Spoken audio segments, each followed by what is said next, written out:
It's too funny. You know, we hide dinosaurs in our layout anyway for kids to find. It's a game, and then they get a dinosaur to take home with them when they find 5. It's 7 o'clock.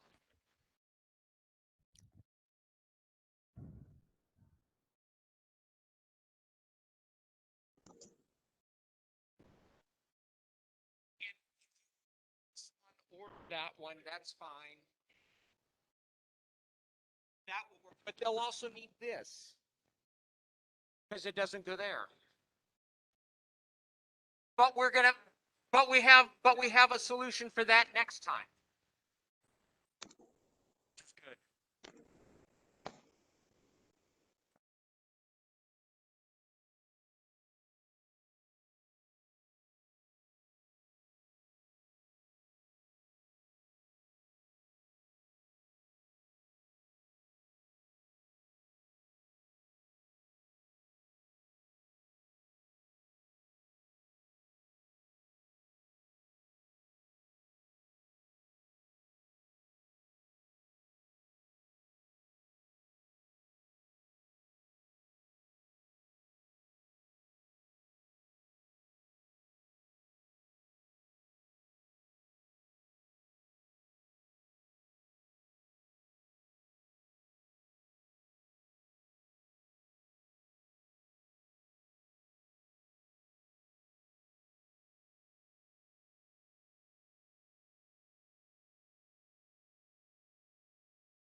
Perry, do you want to talk about your training camp? Good evening. Thank you for coming to the August meeting. It's nice to be back in our normal meeting facility. Online, you should be able to hear us, and Sally will talk more about our presenter in a bit. But training camp is this Saturday. It is both virtual. No, it is all virtual. Building a Craftsman kit with the Bar Mills folks. There's been a lot of information sent out about it. If you're registered for it, great, you're registered. If you're not registered yet, you need to get it done really quickly because you need your kit. And there's a long list of things that you need to do ahead of time, and that's all on lists that I can send out to you. But you need to get registered if you're not yet. We have about 18 people so far. If you are registered and something happens to you and your kit, the presentation is going to be recorded so those who are registered can always look at it later.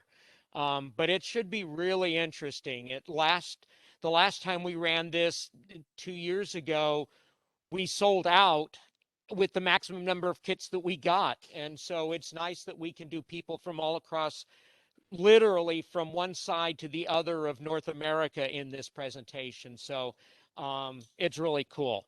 Thank you. Thank you. Okay, Walt, do you want to talk about the 2021 SCR convention?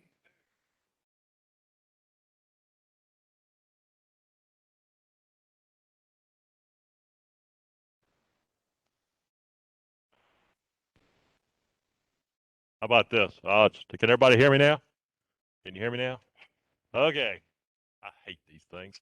Okay, so if you didn't know and you haven't seen your email and you haven't looked at the website and you haven't come out of your house for the last year and a half and you have no idea what's going on with model railroading, there's actually, if you remember, we canceled our convention in 2020.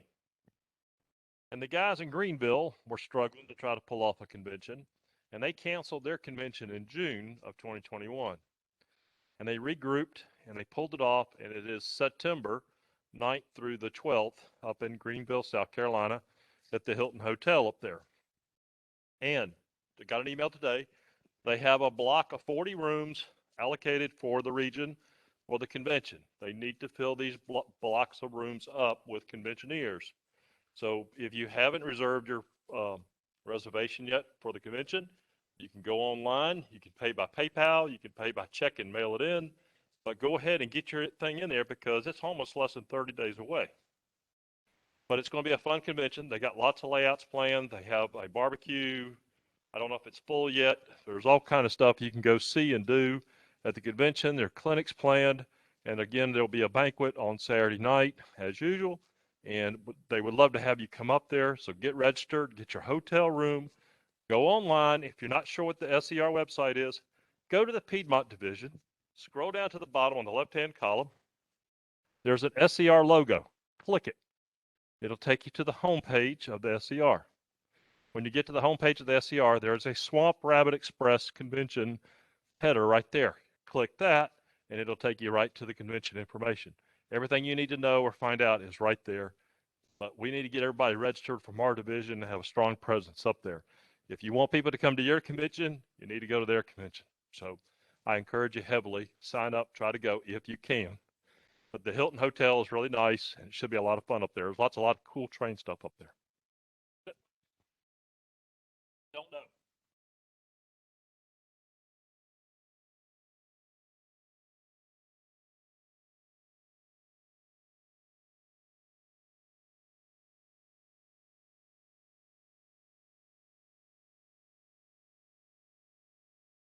Okay, the question was asked, how much is the hotel per night for the SCR convention? And a recent register was $129 per night under their umbrella of the SCR. Okay. Rick Cobo, where are you hiding? Ah, come on up here, sir.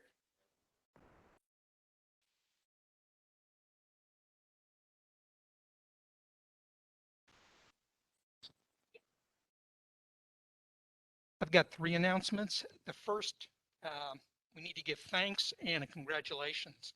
Mike Cummings has been appointed new National NMR Secretary. Congratulations.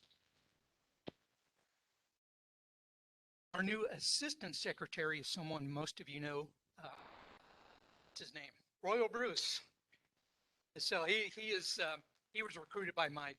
Since Mike resigned to become National Secretary, Walt stepped up and is now our new CR secretary. So he will help represent us on the board. So thank you, Walt. My second announcement, I'm going to put on my Chuck Hesh hat. The Piedmont Division elections will happen this November. So Chuck is looking for candidates. There are 6 positions open: Director of Finance, Director of Operations, and 4 Director positions open. So if you're interested, send an email to elections at Piedmont. Just find Chuck on the website. Take care of you. Finally, SCR elections. Everyone with an email address on file with elections should have received a ballot in the. If you haven't seen me at the meeting, make sure you get one. There are 20 positions are this year at the SCR. The president,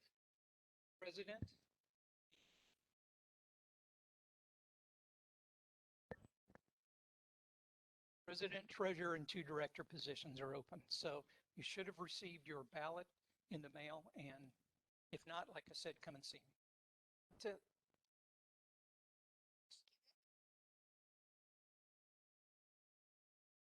Okay, Jim Travis, have you been able to get here? Oh, that's right. Okay, he was going to talk about our train show coming up. We have confirmed 107 tables sold to vendors out of 147, so we're almost there. We've got several commitments that haven't handed in their paperwork yet, but you know, we're expecting that to happen. And what we're going to do is, well, actually, Perry's going to do it. He's going to go through the Golden Spike train show this, you know, at the end of the month, and see if we can get any of the vendors from there to come up and fill up our show. So that should work well. And as long as I'm talking about the train show, we have committed to have a March train show to get us back in our sync with what we do. People are looking for us in March, not in October. So we are, it's going to be the 11th through the 13th of March. And so we're going to roll these new vendors into our new train show, hopefully. Same place. It's going to be up in Cartersville. I think you guys will like it up there. It's really a nice area. And it'll draw in a lot of different people for us. So anyway, 11th through the 13th, I believe. It's a Friday, Saturday, Sunday. Gary Fish. Got a question?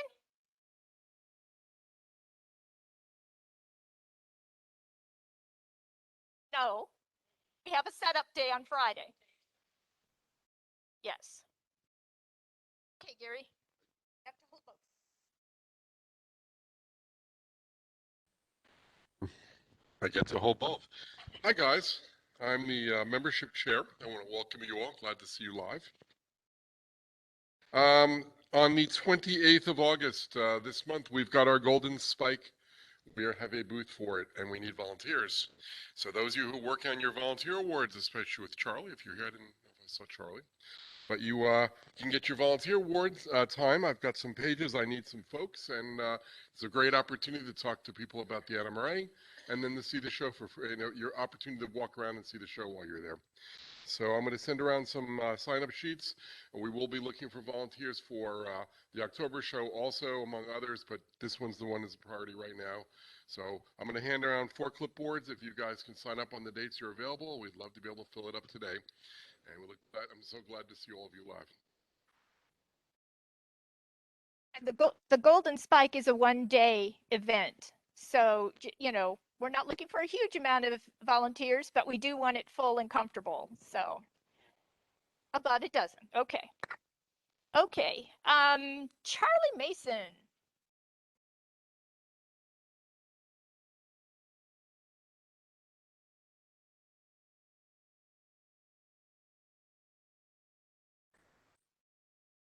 I'm Charlie Mason, your AP chairman, and for the first time in a year, I have the privilege of awarding an AP certificate in person. Members have been working on certificates in the last year, but we've just had to mail them out. But tonight, I would like to present the AP certificate for Master Builder Structures to Mike Cummings.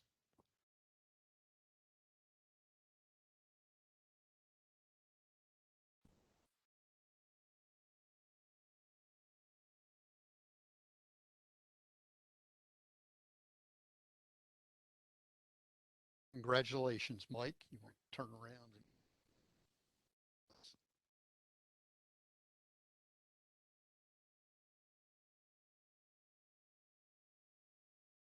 and okay.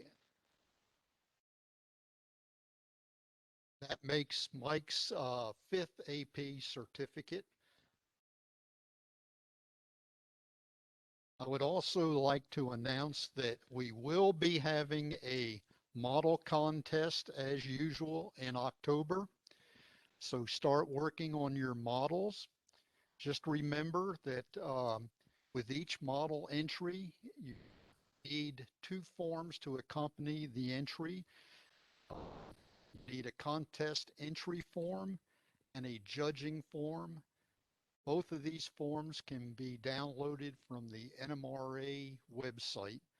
So make sure you bring those along with your models. And in a few minutes, Jim Datka will be giving you the details on the photo contest. Before I bring Jim up here, I would like to announce that the Piedmont Division has purchased a set of fast track jigs and fixtures for making an HO scale number 6 turnout.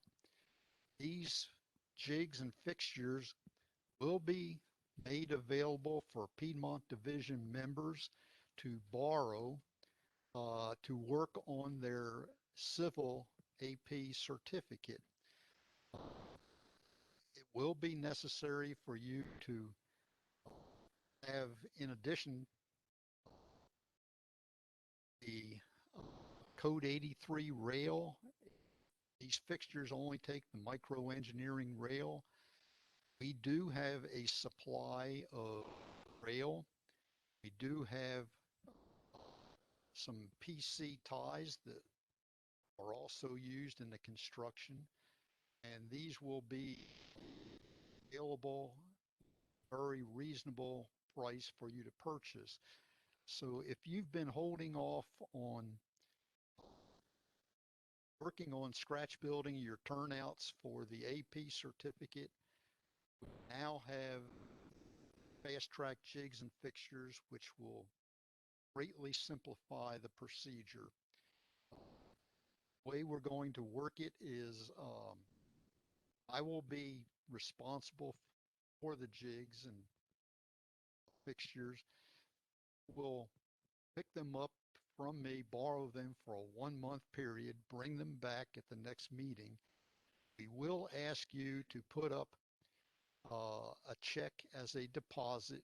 You will get that check back when you turn the jigs to us.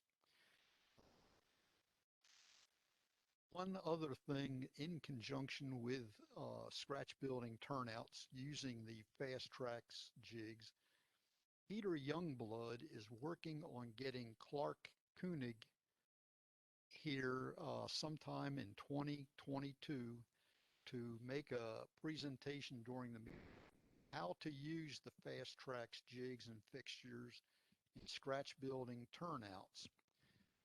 Clark has been in charge of modeling for the masters for some time, and Peter has assured me is an excellent instructor.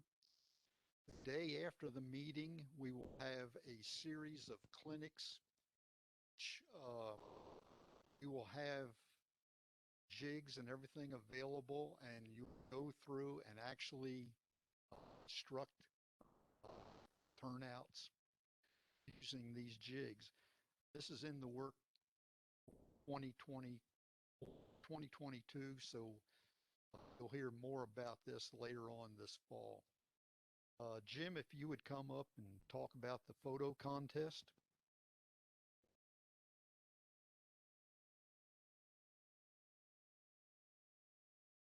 Going to be doing a hybrid version of the photo contest. We're going to actually do the evaluation of the photos online. We'll accept images through the end of September. Now, if you have a print that you would like to submit, bring it to the September meeting. I'll take a picture of it, and that will be entered in the contest that way. The one thing that we are asking is that because of COVID, we want to use January 2020 as the start date. So we're looking for photos that were taken last year through today. Depending on the number of photos we get, we hope to have the full range of different categories. We'll play it by ear as we get our submissions. Very much.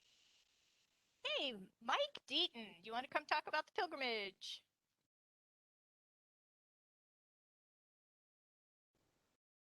Thank you, Sally. Hi, I'm Mike Deaton. I'm happy to announce that we'll have the 19th annual Piedmont Pilgrimage coming again this fall. You're going to see these things right here. These signs will be popping up in front of some front yards with people have some cool train layouts.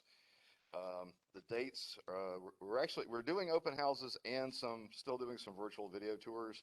So there may be a little smaller collection of layouts than we're accustomed to, but I think it's probably good given the circumstances right now.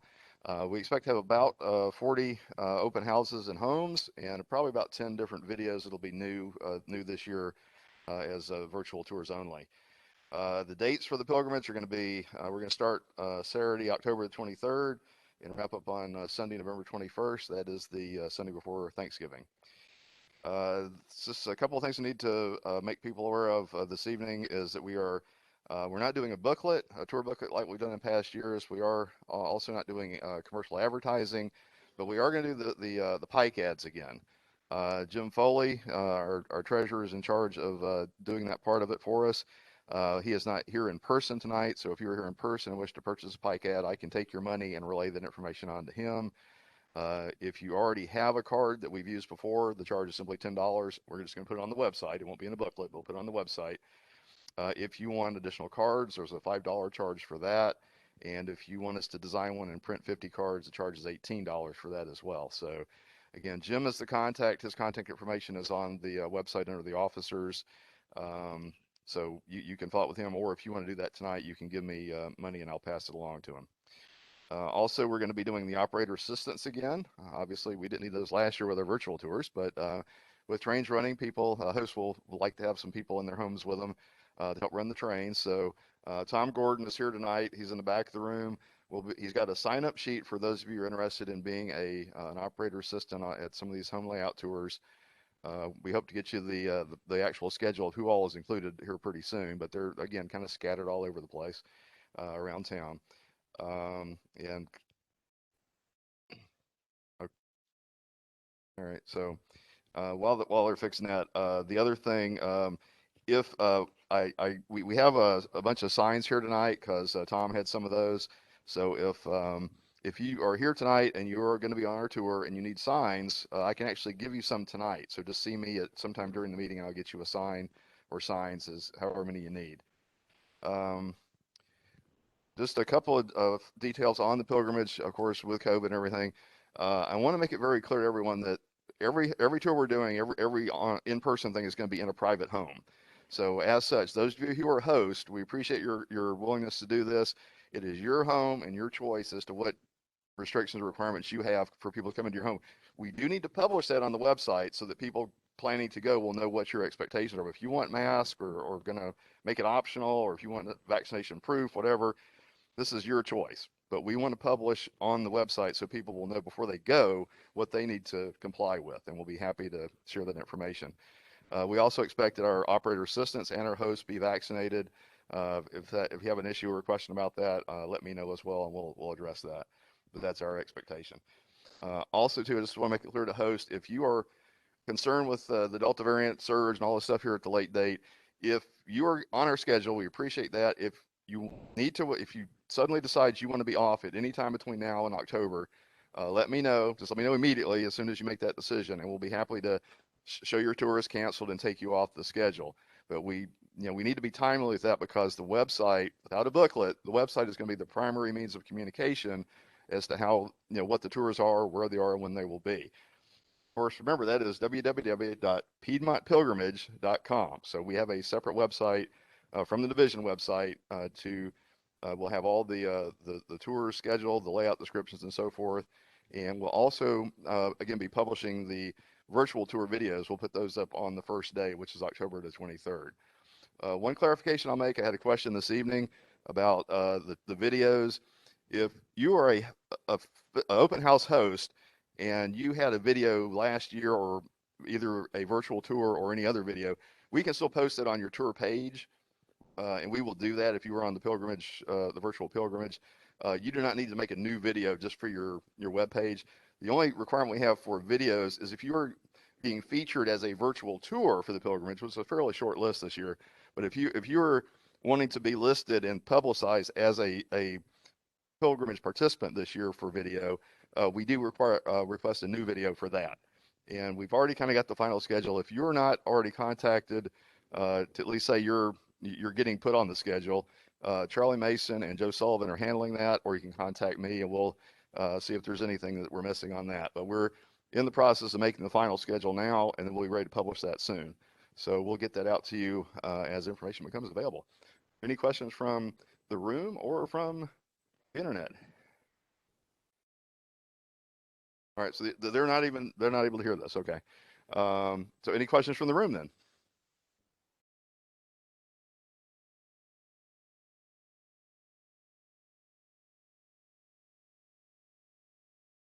The videos, the virtual tours that we did last year for the pilgrimage are still on YouTube, but there is a way, just like we put photographs for your layout on for the open houses, there is a link for video, and I hadn't really made plans to do that. But if you're on the virtual tour last year, there's no reason we can't just put the link for that. I think is that a problem, Bob? We can just simply put the YouTube link directly to their video from last year. We will do that. That's not an issue at all. We'll be happy to do that. You might want to follow up with me on that to make sure, but that I think we'll probably make that. That seems like a reasonable thing to do. If you already have a nice video from last year, of course, it'll be the virtual, COVID tour and all that sort of thing. But if it's a good production of your layout, then by all means, we can use that. Yes.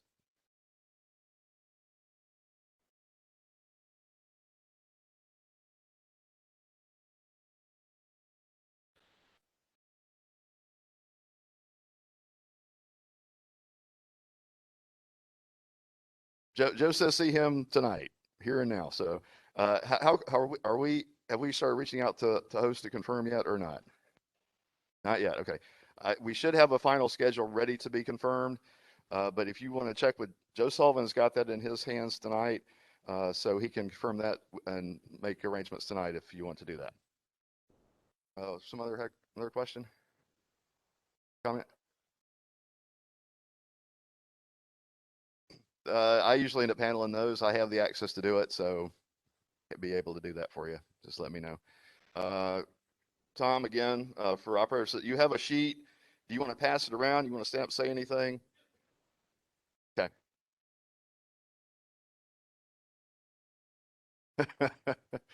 So again, that's always a very helpful thing. You get, I think, volunteer points for that too, just like anything else with the open house tours. So we appreciate your participation if you're interested in doing that with us. Anything else? All right. Well, wish us luck and support. We're hoping to have a good pilgrimage and be back to totally normal next year, but we're still struggling with this a little bit. Darn virus thing. All right. That's all I got. Thanks. Thank you, Mike. Hey, I have a few announcements. We've already talked about the SCR convention. I want to talk about the LNN convention as well. It is in September. It's the 16th through the 18th, and I know some of you do LNN, so you might be interested in it. We're going to start our Bring and Brag again in September,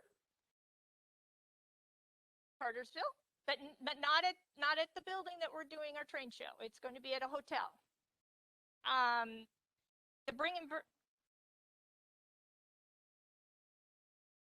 Okay. You need to talk to Mike Tarrant. He's the one that's been corresponding with me. Anyway, Bring and Brag is next time. We're going to have a guest speaker who's talking about decals and lettering and graffiti and all that. So I think it'd be appropriate to bring your favorite car or building that you've had graffiti or lettering, or make it a fun time. Okay. So anyway, Brian, do you want to talk about the paperwork for the white elephant?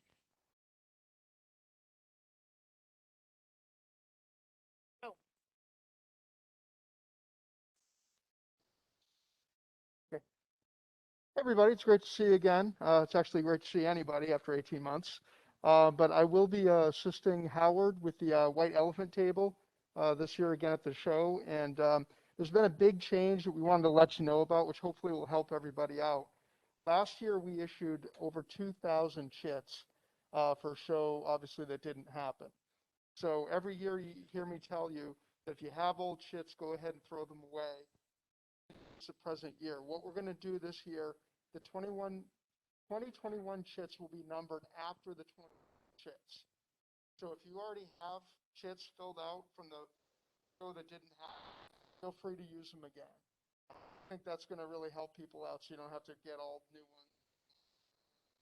Other than that, the rules are the same. Person keeps 15%. Everything else is for use, a $5 whole dollar amount. So it's a great opportunity to sell your trains. And so I'll be here issuing chits. Come and see me next month as well.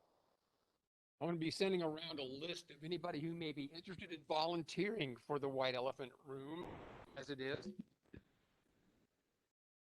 your name down there, and we'll get that, and we'll get in contact with you. Thank you.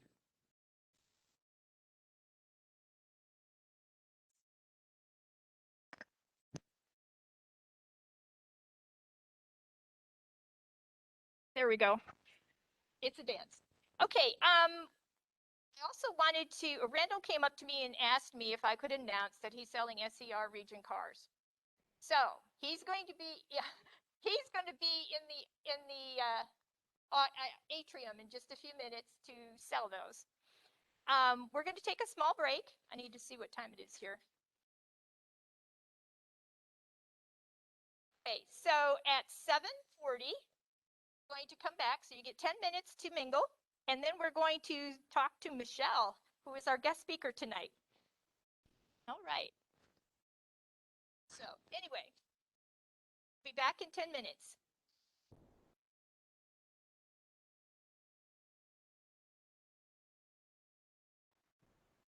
Yes, she was.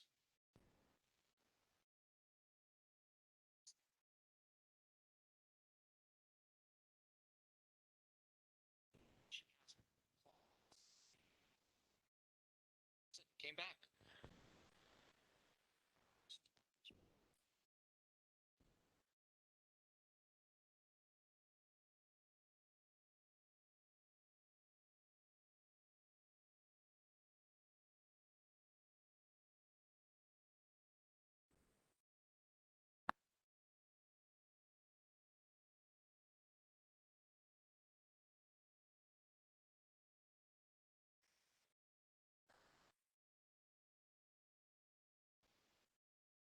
Please take your seats so we can get started.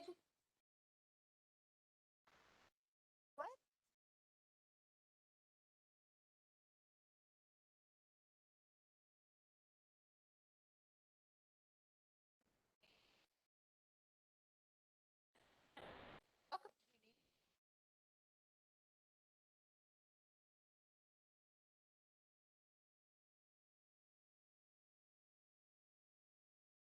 Okay, it is 7:40. Let's see what our guest has to say for us. I want to introduce you to her. Her name is Michelle, and she is the executive director of the Model Train Museum in Colorado. And I've been watching her on Facebook the last week or so, and she has been doing something I would love to do, and that's chase the big boy. She's been all over Nebraska chasing him this past week. So she might have a few stories about that too. Anyway, Michelle, are you ready? I am here, and thank you for having me. Oh, you're welcome. The microphone is for you now. Okay, so I have a PowerPoint presentation that I'll do just to kind of talk through what we have here at the museum. But if anybody has questions, you can jump in if you think you're going to forget it, or we can have questions at the end. So I'll just get started because I do have a lot of slides, so I'm going to go kind of fast because there's a lot to cover. So now I have to figure out how to share it again. I think this works. Okay. So this is the Colorado Model Railroad Museum, and we're located in Greeley, Colorado, which is an hour north of Denver and an hour south of Cheyenne. So we're right directly halfway in between. In fact, we're on the Union Pacific Railroad line, and we are the low spot between the two cities. So the trains like to come really fast so they can get a run to go up the other side of the hill. So it is kind of fun to rail fan here. So what do we have here? Let me start by getting this going for you. We are a nonprofit, so we do have a mission. We're not a club. I get asked all the time, how's the club at the Colorado Model Railroad Museum? Well, we're not a club. We're actually a group of modelers from many clubs who come together for this mission to provide a model railroading experience that educates, inspires, and brings joy to all ages. And then we added a vision statement because we were trying to think of what would the future of this place be like? What would we want it to do? And we're thinking about the people that come through the door, and we want to provide a model railroading experience and share it as an avenue for human creativity. Because sometimes we have people who come in from the general public and they might not model a train, but they might go home and paint something. Or they might go home and make a model of a ship or something completely different than what we have. But we just want to inspire them to be creative, because really we're all creative. Even if it's not building structures, it might be in designing something, or there's creativity all over modeling. So that's what we wanted to cover there. Here's just a little bit of our history. This is Dave Trussell. He's the man who designed and built this place. And he started working on it in 2001. And the building was actually built for this layout. That's a question I get often is, how did you find a building that this fit perfectly in? Well, he built it to put it in it. In 2009, he actually completed that layout. It took 5 years from when he got the building completed and started the structure of the layout. He originally named it the Greeley Freight Station, which was fine for Greeley people, but when I started traveling, people kept misreading freight as fright, and the phone book would put us under freight forwarding with FedEx and UPS, and I'd get calls asking to ship a trampoline, and so we decided to think a little bigger. So we became the Colorado Model Railroad Museum, because that's what we do. We are modelers, and we're in Colorado.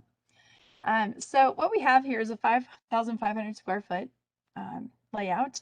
We were featured in Model Railroader. We've actually been featured on the cover of almost every HO scale publication now, I think, including the NMRA. They did that one just a couple of years ago for us. So we combine, I was talking with Ron's Trains and Things. Ron Marsh was visiting today, and he asked me how we created such a place that's an experience for modelers and yet an experience for the public. And that's really something that's high on our list, is creating volunteer experience as part of the visitor experience, so that the volunteer has just as much fun here as the visitor. So let's look at a little bit of the history and where we came from. This is a picture I took of Dave Trussell in front of the Union Pacific 844. This is in 2012 when I first started working here, and it's my favorite picture. Everybody asked me what happened to Dave. Well, Dave is still alive. Dave and his wife Mickey live in Lancaster, Pennsylvania, because all of their grandkids are there. So they made what he built a nonprofit, and they put me in charge, which was probably a crazy thing to do. And we have what we have today, and he gets to just come and visit and play trains. So I'm going out to see them next month in Lancaster. So when Dave was thinking about building this place, he told me about all the lessons that he learned from all the places he visited and things that influenced what he built here. And so I'm going to share them with you, because you might have visited some of these places, and then you can think about, if you were planning the ultimate model railroad, what would you do? So the book by Lynn Westcott, 101 Track Plans, I'm sure many of you have seen that book. If you go towards the back, which I should have pulled it out, I have it over here, there's an article in it that says, if I had $1 million, I could build the ultimate layout. Dave spent his whole life dreaming about doing just that. And so he did many things, and one of them was traveling and visiting other places to see what he liked and didn't like. So the first place he went was the Museum of Science and Industry in Chicago. He loved the huge landscapes and the big scenes. He didn't like being far away from the layout, how they have you back and away from it. He did like the viewing from the second story, though. So those were kind of his takeaways from there. Went to Miniature Wonderland in Germany, and who doesn't love that place? From there, he got the idea that you really need to have a lot of things going on, things moving, things alive. It's just a fantastic place. And so he pulled a lot of things he loved from there. He went to Northlands. Northlands wasn't his style of modeling, but what he liked there was the deep vistas, so that you have views that are really deep and tall and wide. And so that's what he pulled from there. And then we've all heard of the San Diego Model Railroad Museum and the La Mesa layout with the Tehachapi Loop. And just a fantastic layout. But what he didn't like here was how high the plexiglass was. He had a hard time talking to the people on the other side. And so that really influenced what he built here. He also went to this place, Entertainment Junction. It's in part of Cincinnati. And I think he didn't learn enough lessons here, because he didn't build us a birthday room, and that's where they make all their money. but he did learn that layout maintenance is important, because this is a massive O scale layout. It's actually bigger than what we have, but it's O scale, or maybe G, I could be wrong on that. But it needs a lot of care and cleaning, and if you don't keep it up, it doesn't look good. So he went to all these places and put together what we have here. So let me go through what we've got. So Dave originally was a newspaper publisher. He was in Vietnam, and he actually was a journalist for the Army in Vietnam. When he came back, he bought his first newspaper in Lakeview, Oregon. It was the Lake County Examiner. So he decided to build someday, when he had Lynn Westcott's book, his $1 million layout would be the Oregon, California, and Eastern Railway, because he loved it so much it went behind his office. And so we actually have an Oregon layout in Greeley, Colorado. Now, 99% of our visitors never notice. But every now and then we'll get somebody from Oregon that says, wait, I know this town. Wait, I know what that is. And so what it does look like is Colorado, though. He did put some of his own imagination into it. There were no gigantic trestle bridges on the original Oceany, but it's your railroad, so you need to do what makes you happy. So we have some beautiful scenery, a lot of Colorado influence in it, and I think that's why our public doesn't realize it's not Colorado. So let's look at this. This is a train on our high bridge, what we call the high bridge. Our year is 1975, and that has to do with cabooses because cabooses started going away in 1976. And do you know what little kids tell me when they come in? I'll have a class of 4th graders in here, and I'll say, what's at the end of a train? And they'll raise their hands and they'll say, a caboose. Well, when was the last time they saw a caboose on a train? They haven't, only in the museum. But it's part of our culture, and so people expect to see a caboose on the end of a train. So Dave chose 1975 as his year, and we're set in the fall. So our trees all have that fall theme to them, and it gives it a real beauty, I think. We have 15 bridges, 12 tunnels, 5 towns, 28,000 handmade trees. It took 5 years to make enough trees to fill the layout, and many people helped make trees, except me. I came after all the trees were on, so I make my first tree in our how to make tree videos, and I have 1 tree on this layout. So that's what I claim to fame. I made 1. So this is our staging yard. Our layout, the 5,500 square feet, has this massive staging yard underneath it. We can stage 26 trains, which we keep staged at all times, 26.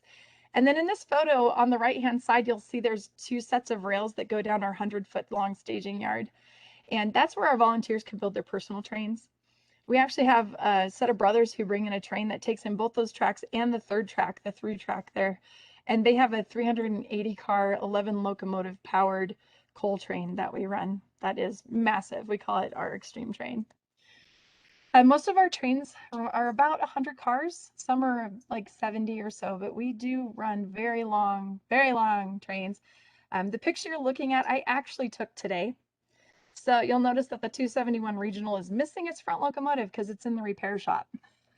But typically these are full. You're looking at 7 trains right here, and there's 7 going the other way at the other end. And all 14 of them can be on the layout at one time. So it's that big. We did a count of cars about 3 years ago, and we had a little over 2,500 cars. And at that time we had 320 locomotives. I'm guessing we probably have over 400 locomotives right now because we've added more storage and more space and another staging yard. So that's what we keep in inventory. I get asked a lot, do we keep track of every car that we own? The answer is no. It would be so hard to keep an inventory of our cars. So when we have trains that have jobs where they're servicing some of our industries on the layout, they will drop types of cars. I get asked about that in our operating sessions. You will actually drop, 5 tank cars and pick up 3 box cars at some industry, and then you'll go. And so the cars on our layout are constantly changing. It's not like we put them all back in the yard at the end of the night where you got them. We actually will leave them at our industries, and so we're very fluid. Our operations are very, very fluid. So our electrical work, there's the pictures. We have 18 boosters to make the layout run. These are just some quick pictures I snapped of some of our electrical stuff in our S-minis, and we added circuit protectors 3 years ago, and that's been good because brass locomotives were really awful on our layout. And if you got 3 trains in one district and one of them's brass, it would definitely short out that area. So circuit protectors were great. Our wiring it's very, very complicated, and I'm glad I don't do it. But so there's kind of a look at that. So what are our operations on the Oceany? We have 3 ways that we operate. One is play mode. Play mode is when the guys are out in the layout and they're in control. I'm showing you the computer screen that we bring up when we want to do what we call play mode, which means you flip the switches out on the layout. So in the computer screen that you're looking at, each of those little squares, I could actually click the button and change the switch, but I can also manually change it on the boxes we have on the fascia. And I forgot to take a picture of it, but we actually put clear plastic covers over all of our switch boxes to keep the public from messing with them, because little kids do like to flip switches. So that was a lesson learned right away at the museum. At the bottom, I've shown you here our track cleaner car. You can see we use the alcohol in the tanks and the tank cars, and we lay that down, and then we have the little roller cars behind it. We run those daily. We run 3 of them every day, so we get all the sidings and 2 on the main. The picture on the left has Dave Trussell at the very top, and these guys are doing some filming, and they're in play mode, so that's just an example of getting in there and just playing around. So the next mode that we have is called Docent Mode. This is a custom program written by our volunteer, Randy Palmer, and he wrote this 9-10 years ago, long before we had our JMRI cell phone operations. So he wrote this in Visual Basic, and you can see on the screen on the left, it shows our layout, and he can run 9 trains. We run 5 one way and 4 the other out of their own staging yard. It will pass them on the layout. They do have momentum built in, so they slow down and speed up appropriately. They can blow their horns. It's really impressive to see. So as a modeler, even if you come in when we're running this, it's still super interesting. What this allows us to do is that I could have a private event here. We can rent the museum, and I can run the trains by myself. And so we have trains moving, and it's very alive, and we have all the sound, and we don't have to have all the operators. So at the bottom here in the pictures, this is I went to each end of the staging yard that we had to build under the layout. You can tell we're kind of under the bench work there just for the computer trains. So it will pull them out and park them back in here at the end of the day. So it's a pretty neat program. This one is what we're known for. We actually dispatch our railroad, and I can dispatch. COVID did that for us. I had time to learn to dispatch. So I can do that. The guy on the top is Randy Palmer, who designed our custom program. He's also a dispatcher. So in the picture with the operators in the blue shirts, that's what it looks like when you're here. Our operators each have their own train, their radio headset. We use NCE through our CMRI system, and they communicate with the dispatcher. He does all the switching for us on the layout. Our staging area is dark to dispatch, so you still have to know your switches back there. We have 138 signals on this layout, so you have to kind of really learn it. And so we have a pretty cool training program you go through when you come in to be a volunteer. And I want to talk about this right now. We have volunteers from everywhere. If you come to Colorado once a year and you want to volunteer once a year, that's fine. You can come. You need to spend 2 days with us to go through training, and then you can just come when you want to come. And so I'll tell you more about it if you're interested. But if you're ever going to come here and you think you would visit more often, you might want to learn how to operate on our layout. We'd love to have you. We have regular guys from Iowa, and we have guys from New Mexico that come all the time. So I thought I saw a question pop up about the CTC machine in the background. That is, half of it is original, and then the top half, the black part that you see at the top, I should have done a more detailed photo for you, is actually our layout and our sightings.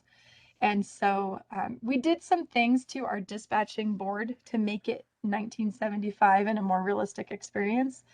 And that is that when you flip a switch on there and you code it, you have to wait for the sound of the relays tripping. Even though we're wireless and digital, we put the sound and the delay into the coding.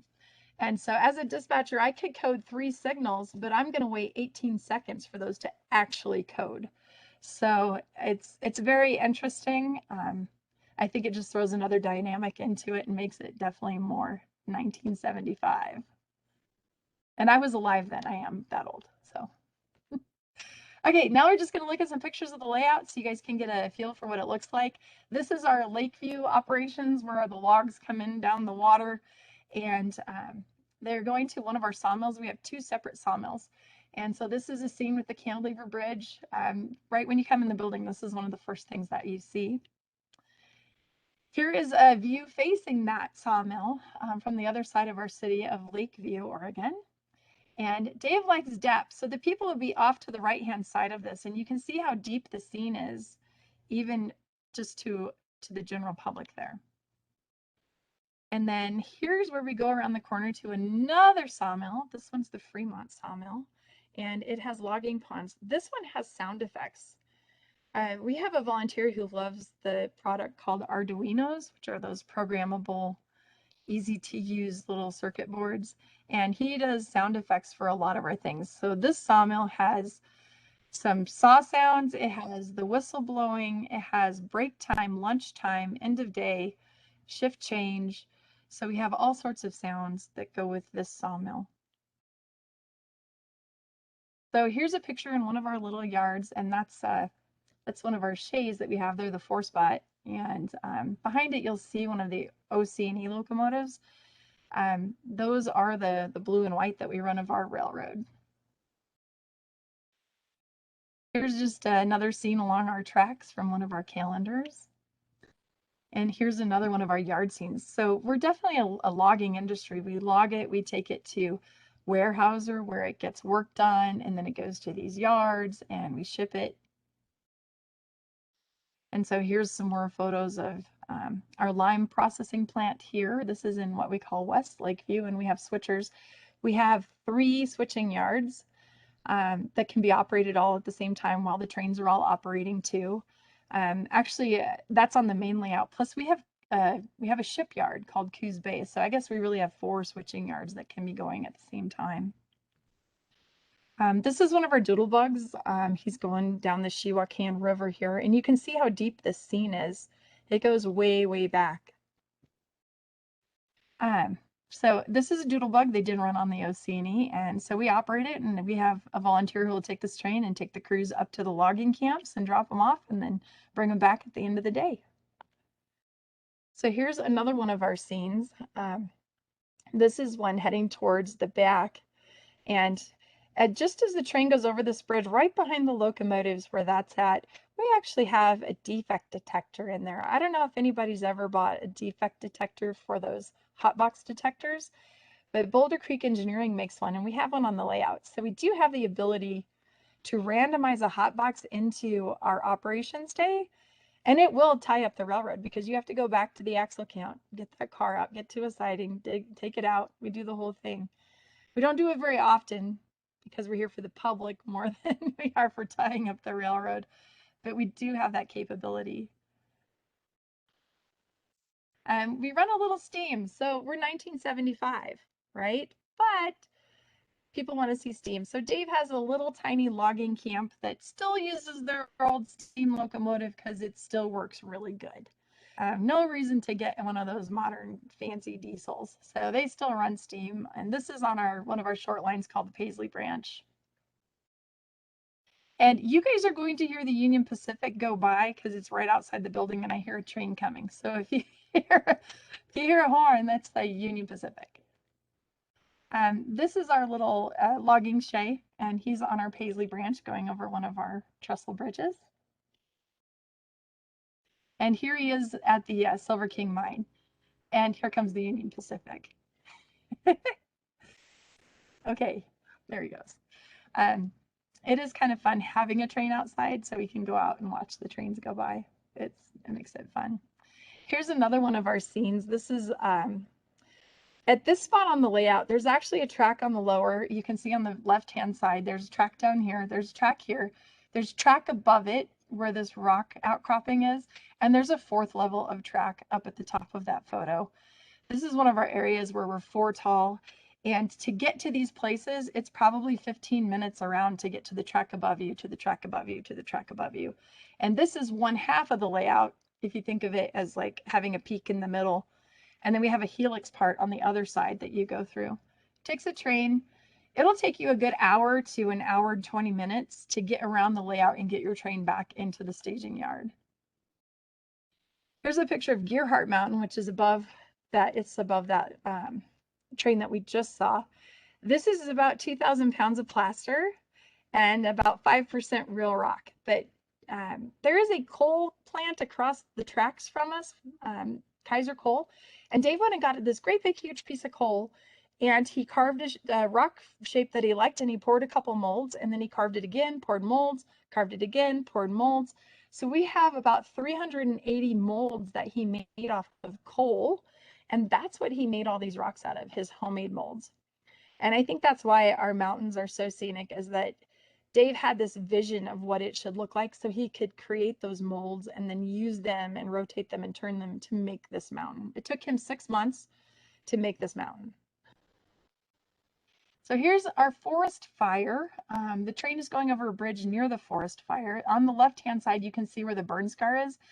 I can't do video on PowerPoint very well, so I'll just show you this picture.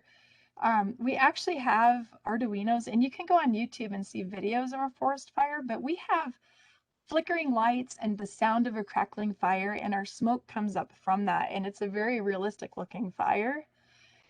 It's just a really neat feature we have for the public. Here we are towards the top of the layout. We're up at Quartz Mountain, and this is where our log turn is. So we'll have a train that you pick up the locomotives in a yard, and you go up here and you pick up these logs and you build your train, and then you take them down to the sawmill. And then another train will come to the sawmill and pick up the lumber and take it to Warehouser where it's worked on. And then another train will come and pick that up and take it to Coos Bay where we export our final product. So there is a job for every train on this layout, unless it's their personal train. Here's the other side of the log loadout, and you're heading towards the backside of Gearhart Mountain at this point. And this is our snow shed that's on the upper backside of that big mountain. Dave handmade this one little piece at a time. It's just a really nice feature. What's funny is the photo I have, and modelers will understand this, of the snow shed before the mountain was there, because you have to build it first. And here's another shot at the mountain, but now we're heading down to the other side of the layout. So we're leaving Quartz Mountain Summit and we're heading down to what we call Derry. And this is the town of Derry, and our train comes out of a tunnel. Here he's already wound down. There's track up in the back half of this photo, and he's come down this huge curve, and he comes into the town of Derry here and then goes across this big high bridge. And you can see there's tracks below. This is what we call the loops, and this is how Dave very creatively created a very large helix. And so trains go through here twice, as in leave the area entirely and come back in again in order to gain or go down elevation back towards staging. And so here's at the lower end of that high bridge, looking up at it from the track. We also have really nice water. Dave did his water in a seven pours of a 2-part epoxy, so they have quite a bit of depth. This is one of our towns. This would be Klamath Falls, Oregon, and the city block that you're looking at here has the hotel on this corner, and it's an entire city block with lots of businesses all the way around. We can lift that block up and turn it. It's on a pole in the center, and we can put each of the 4 corners to the front so that it looks different for our visitors when they come to visit us. There's also on the right-hand side of this, you can see there's a building. That building also catches on fire with the same kind of fire effects that we use. And then obviously all the fire trucks light up and all of that. Also in this town, you see the Delta truck right in the middle? That is part of our faller car system. And the street lights, the signal lights on the street system are functional. So he will stop at red and go on green, and he'll turn right. You can see there's tracks there. And we have different trucks that run through our cities, and we have some that run around our yards, and we have logging trucks that run up and down the mountain. And it's all based off that faller car system with the wires underneath and the magnets. And we have a whole computer system just for this in its own area, separate from the rest of the layout. This is the East Klamath Falls yard here. So here's some workers getting off work and heading out from Warehouser. And this is kind of the corner to one of our biggest yards. This is just one of the curved parts of the Klamath Falls yards. This is where you can build trains, come in. We have yard work going on. I think we have about 32 different trains that we have cards for that you can decide if you want to build it, run it, passenger service, that doodle bug. Do you want to run some sort of piggybacks from here to another yard? There's all kinds of different jobs. So it's never boring. There's always something new to do. Here's another part of that yard with our engine facility. And so we have a couple of different engine facilities around the layout.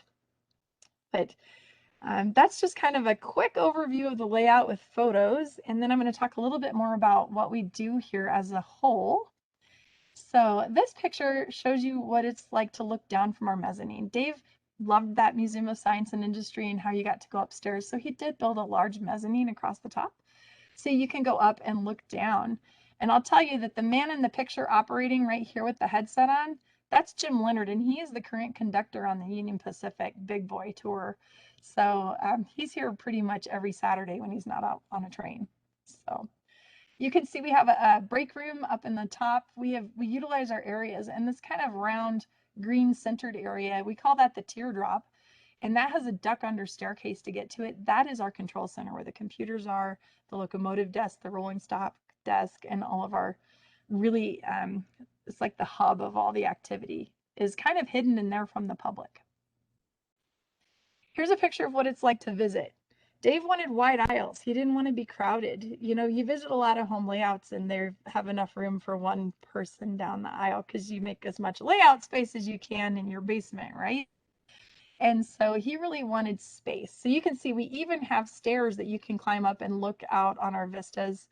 And here you can see all the men in the blue shirts are operators. They're intermixing with the public.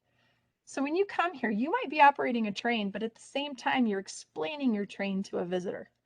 And so it's really an interesting experience. And most of our guys love it. Now, I won't say that there isn't the modeler who just wants to run his train and be left alone. I'm sure we all know somebody like that.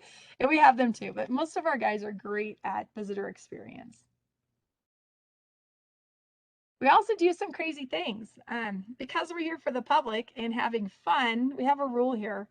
You have to have fun when you're in this building. We have superhero days, dinosaur days. We have Star Wars Day. I just bought the Star Wars train, those awful Hawthorne Village ones that just, we have to rebuild them almost completely, but we get them to run and the public loves it. And I just added the 2 stormtroopers.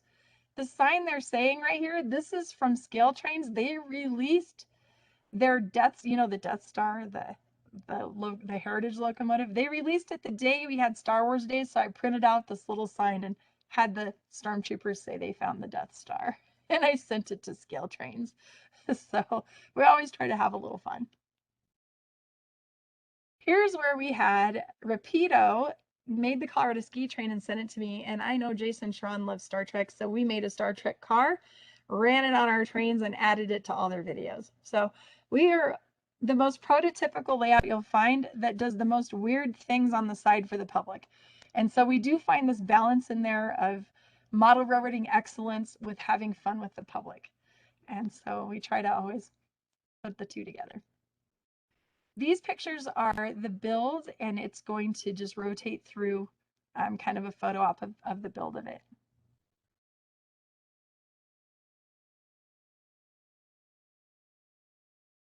So bench work.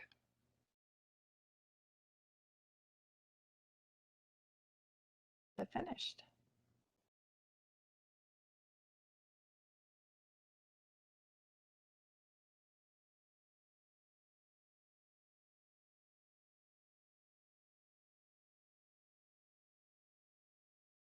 And I have one more like this of the mountain.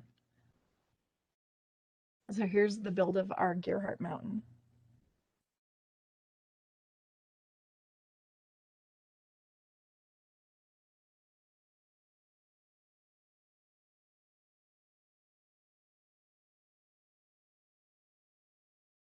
And the snow shed is on there right now. And then here's the styrofoam.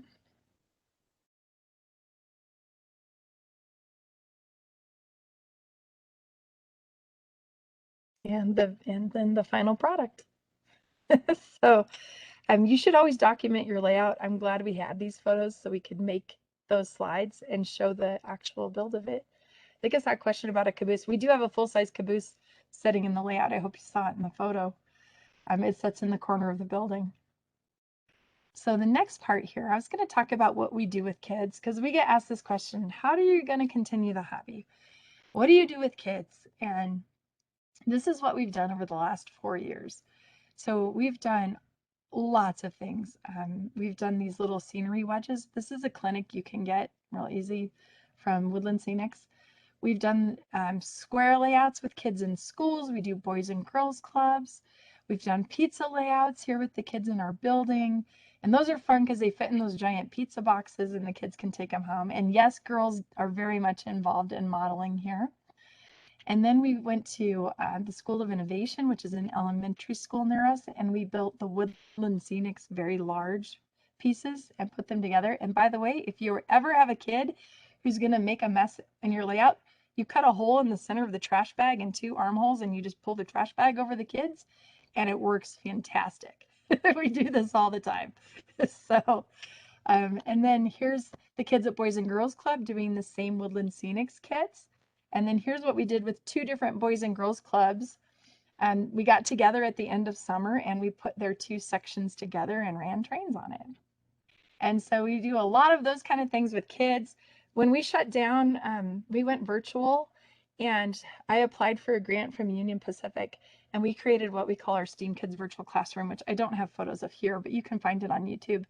And we did an entire years of weekly programming with kids in STEM programming. And it was fantastic. And Union Pacific did fund it for us. I had 785 kids in class with us doing modeling work and learning about modeling and learning about being creative and painting and plaster and all sorts of things. And so we're very, very involved in continuing the hobby here. So what's our track ahead? For one thing, Dave didn't build this to be a museum originally. He built it to play on it.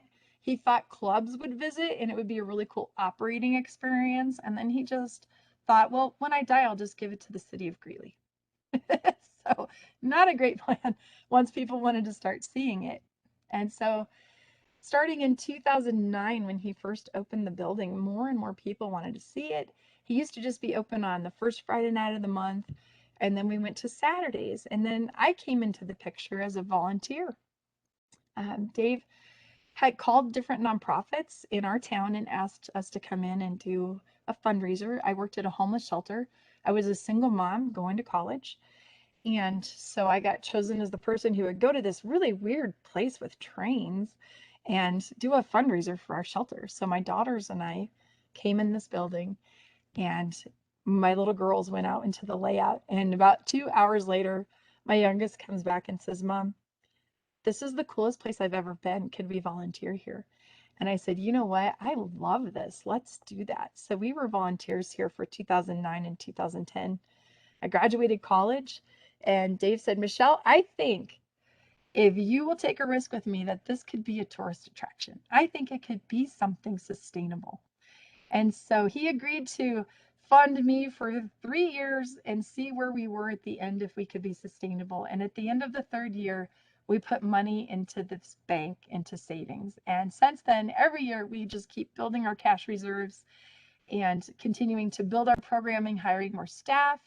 We're a little low staff because of COVID. We typically run of 6 staff members. Right now we have 3, so we're looking to hire some people. But yeah, we have turned into, really, it's a museum for you, for the modelers. This is your museum. We want to tell the story of modeling and the history and how does all this creativity come together. And so we have plans for our campus here because Dave did make us between 2 railroad tracks. We do have tracks on the west and the east side of our building, so growth in that direction doesn't happen. So we have to go north-south and maybe build something there. So we're trying to create a bigger campus. We also are trying to build an endowment for sustainability. And so you'll look for some of that stuff coming out in the next couple of years as big fundraisers. But that's really all I have as a presentation. And I thought I would open it up to questions, if anybody has questions.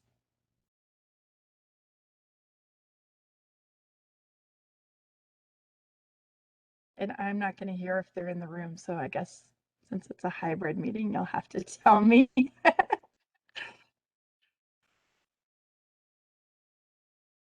Yeah, Michelle, there were a couple of questions that were posted in the scene. Can you hear me? Yes, I can hear you. Okay. The first one of them, really, excuse me, was more of a general comment about your CTC machine, and that was really cool. You did answer the questions about that. One of the questions that popped up though was, how do you maintain and do, excuse me, maintenance work on those really deep seams? Yeah, it's really hard.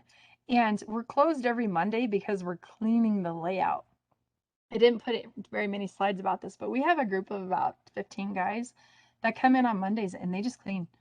They deep clean the track, they clean every train, they clean the wheels underneath, they rotate around the layout and just kind of work to the left. And we have micro vacuums for the buildings and we dust things and clean things. We have special cleaners for the water so we don't scratch it, special cloths that we use.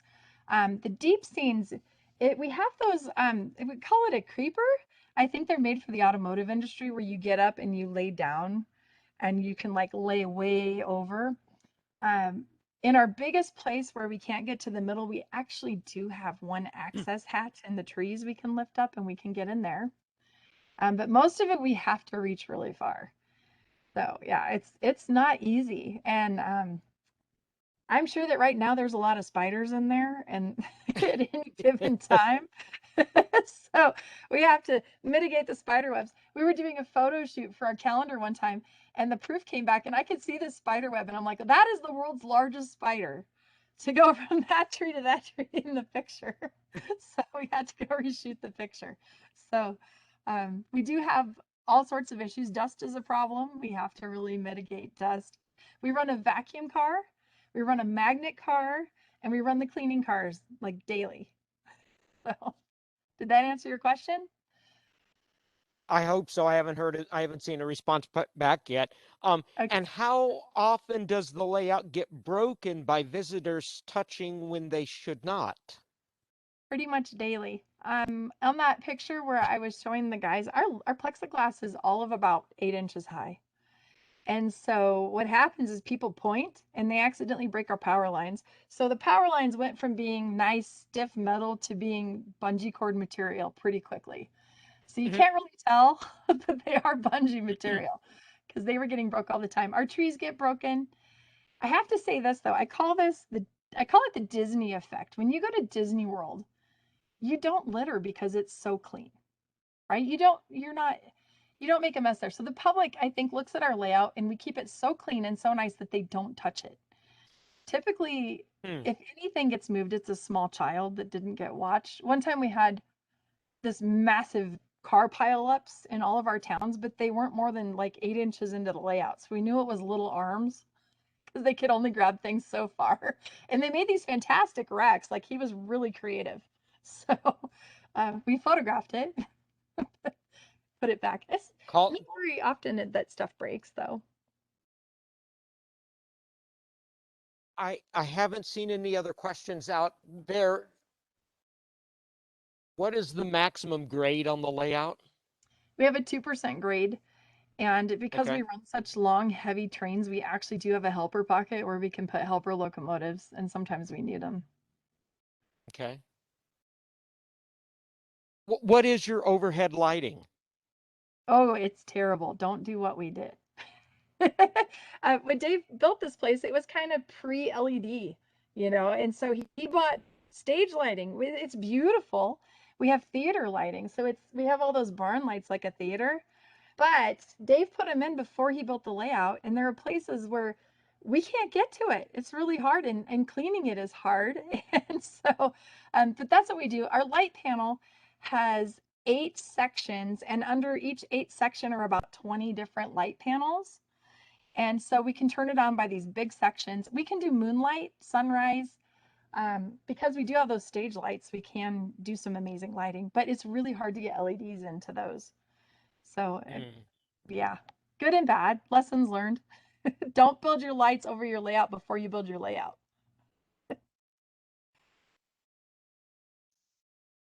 Other questions from here in the room or online? How many volunteers do you have? Well, it just depends on how you define it. Over time, we've had probably 1,000 volunteers active at any given time, which I consider coming in like once in two or 3 months, at least once. We probably run about 75 to 100. So our typical Saturday we'll have about 30 volunteers here, and then different like 20 to 30 on Friday, different guys, and then we have Sunday guys, we have Monday guys, we have So we have quite a few. They're wonderful. A lot of our volunteers have over 3,000 volunteer hours in this building. And collectively, we're at 384,000 hours of volunteer time here. Wow. Yeah, it's a lot of years of full-time work. So, yeah. I'll unshare my Okay, screen. I Stop think sharing. that was the end of the questions in. Oh, one more question. Does the CTC machine, I can see it now. Yes, it does. Every now and then it will just freak out and everything lights up on it or something like that. Just like anything else, we have to maintain Seems to it. be We have looking at to, chat. and you know, fuses around here with all those boosters and S-minis and everything all into the layout, fuses go quite a bit. I've learned how to change out tortoises. I've learned how to do all kinds of maintenance work over the phone with the expert who's telling me what to do. So, any estimate of total track length? Yes. If we talk scale miles, the shortest route around the layout is about 21 and a half scale miles. We have over 80 scale miles of track on the layout. And are we running JMRI? No, we are running CMRI. We were super cool and modern in 2009. And then along comes JMRI, and we're still using our CMRI. It's working great. We use NCE system on over that. It all works really good, but I keep telling the guys, all right, when are we going to get to our cell phone operating? So all of our little layouts, we have an N-scale, we have a T-track layout. If you have a T-track in N-scale and you bring it here, we'll pop it in our layout and run it for you, so you can run it here. That we have JMRI on. So yeah. But it's not like we can just go rewire the layout easily, you know. And here in the room, there are at least a couple of people who, show of hands, who's been to see this place? Oh, one online. Yeah, there are a couple online, and there are a couple in here who have been to see your really beautiful layout. And I'll tell you this, if you didn't get a behind the scenes tour, you need to ask for it when you Google. come in. It's like a secret thing we do. Just ask a volunteer and they will take you through staging and all of our different behind the scenes teardrop areas and stuff. We're happy to do that. You just need to ask. So thanks for visiting, those of you that have come. And thank you for presenting. Well, thanks for having me. I appreciate the opportunity. And next time I come to Georgia, I have family in Cartersville. So I'll have to look you guys up when I'm down there. Oh, how's You should, Big yeah, Boy? you can come to our train show. It's in Cartersville. Yeah. And I love that Old West museum they have there with the paintings. That's fantastic. The How Booth is Big Museum, Boy? yes. I have a question. So I just chased it. It's fantastic. If you have an opportunity to go see 4014, take it. It is phenomenal to watch that running. Okay. Any other questions or not? Thank you. Appreciate it. Thank you. Thanks a lot, Michelle. You did a great job. Thank you very much, Michelle. We have one more announcement, and that is for our next clinic. It's going to be by Mac McCann. Are you here tonight, Mac? Oh, okay. He wanted to see how we work so that he knows what to expect next time. So that's a really nice thing. What?